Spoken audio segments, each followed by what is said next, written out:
Right, here we all are. You discovered something new? I took a closer look at that device. I was able to determine how it keeps the Void Gate sealed, but not how it might instead be employed to expand the opening. For that, I would need to reference the technique developed by Vritra's alchemists, no records of which appear to have survived the intervening years. We know this, so why have you sent for us? Have you learned aught of value or not? Patience, good sir. One must introduce the subject before launching into specifics. From what we understand, travel between worlds is accomplished by passing through the nebulous rift which exists between them. Picture, if you will, the moment you were called to the first.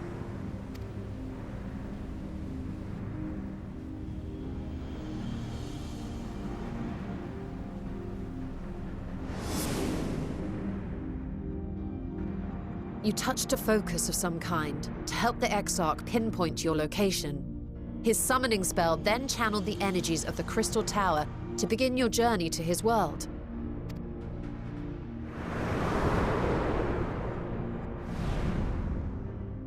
The magics tore a hole in the wall separating source and shard, and cast you into the intervening nothingness.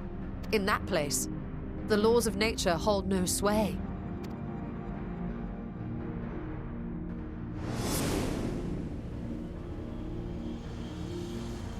Yet even through this realm of temporal and spatial instability, you were borne safely to your destination in the first. The feat that guided you across such an unimaginable distance, both physical and metaphorical, was nothing short of a miracle.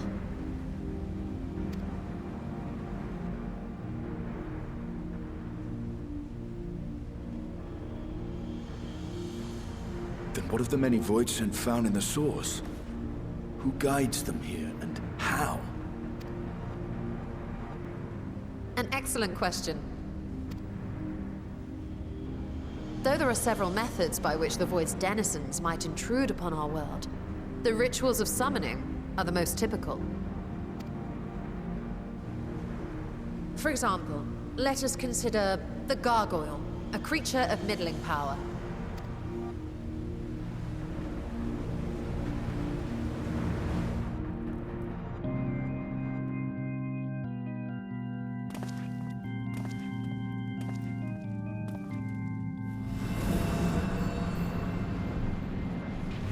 To call upon such an entity, the prospective summoner must force open a void gate.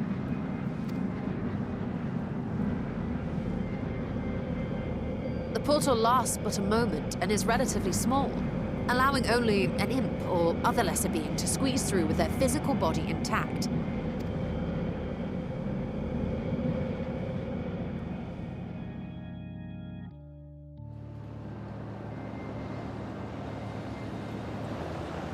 Our more powerful gargoyle, however, is too large for that. Creating a gate big enough for him would require vast amounts of energy, far beyond the reserves of any one mortal practitioner.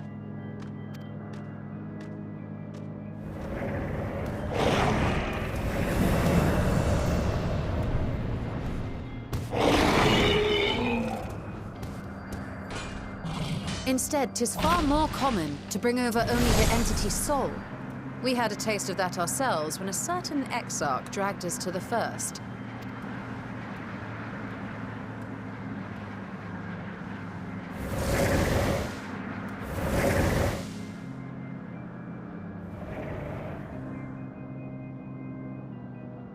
And just as our bodies remained in our world, the Void Sense physical form is left behind in the 13th.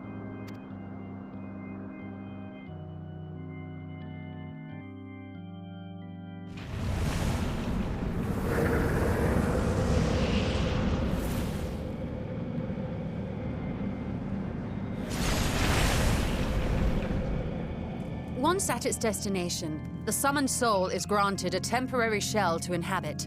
In the Gargoyle's case, A stone effigy has proven a suitable vessel.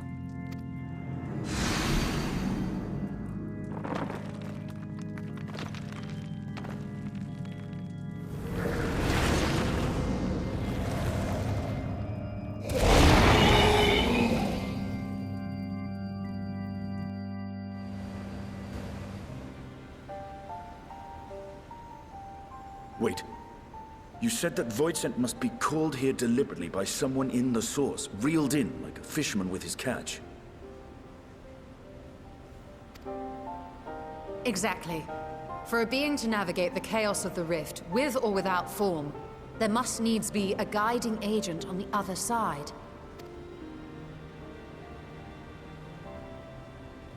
When the hordes poured forth from Alag's Great Gate, it was the technologists who drew them through. Though to my knowledge, planar fissures are in essence natural passages between our world and the void, which require no such guidance to traverse. Why is only the boundary between the source and the 13th so fragile? So much so that it often tears open of its own accord. I believe solving that mystery is key to understanding travel between the source and its reflections. And how do you intend to get your answers? No.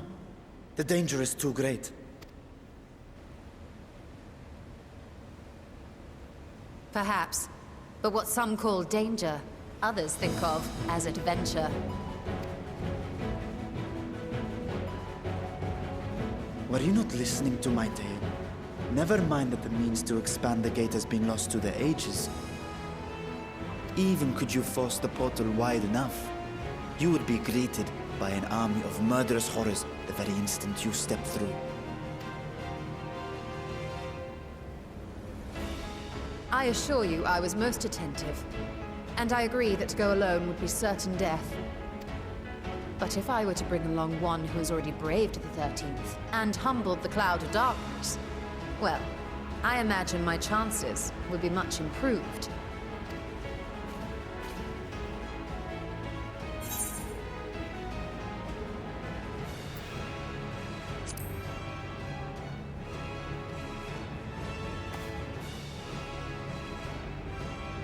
Since when were you one for the quiet life?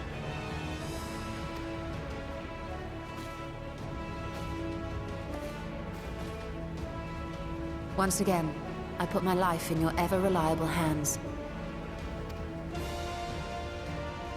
That said, as much as I would like to march straight back to the Void Gate, there is the small matter of being unable to open it without the Satrap's personal authority.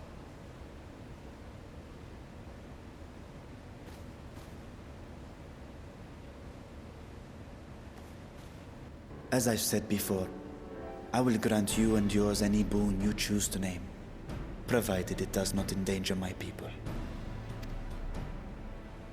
You have my word that we will take every precaution. Not a single Voidsent will be allowed to threaten Radzat Han, assuming we manage to expand the portal in the first place. You have a plan. Actually, I had hoped you might help us with that. I presume the alchemists you retained supplied you with some explanation of their methodology. That they did. House Daimir was overseeing the project. Daimir. Ah, yes. The family associated with the great work.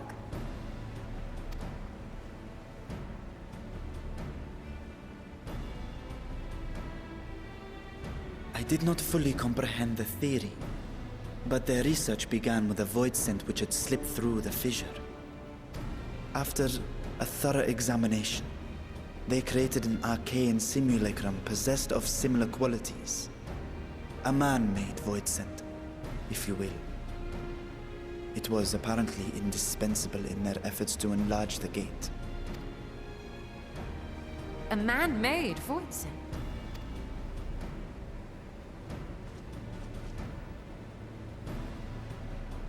Yes.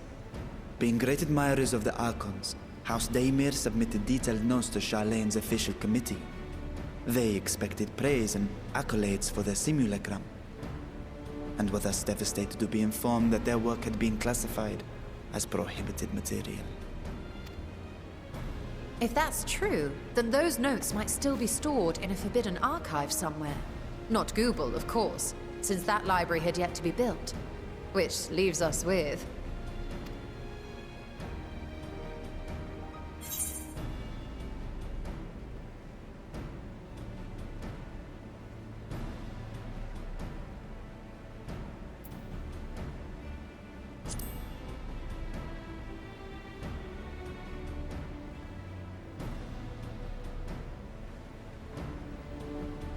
Indeed. Numenon's restricted stacks may very well hold a copy. In which case, I say we head directly to Charleum.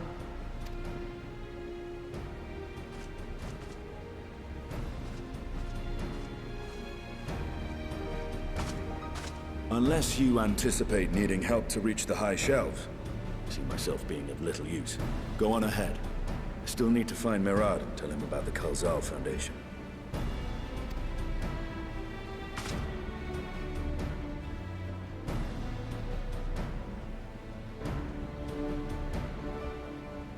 Let us be on our way as well.